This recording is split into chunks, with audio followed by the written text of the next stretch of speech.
അസ്സലാമു അലൈക്കും വറഹ്മത്തുള്ളാഹി. പ്രിയപ്പെട്ട സത്യവിശ്വാസികളെ, ഇന്ന് റബീഉൽ അവ്വൽ 12.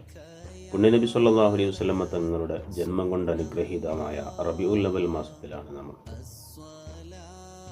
ഈ സുദിനത്തിൽ നാം നമ്മുടെ ജീവിതത്തിൽ പകർത്തേണ്ടത് അള്ളാഹുവിൻ്റെ റസൂൽ സല്ലല്ലാഹു അലൈഹി വസല്ലമ തങ്ങളുടെ ചര്യ, അത് യഥാർത്ഥത്തിൽ നമ്മുടെ ജീവിതത്തിൽ കൊണ്ടുവരിക. അല്ലാഹു സുബ്ഹാനഹു വ തആല അവൻ്റെ വിശുദ്ധ ഖുർആനിൽ സൂറത്തു നിസാഇൻ്റെ 80-ാമത്തെ വചനത്തിൽ പറയുന്നുണ്ട്, മയ്യുതിഇർ റസൂല ഫഖദ് അതാ അല്ലാഹ്.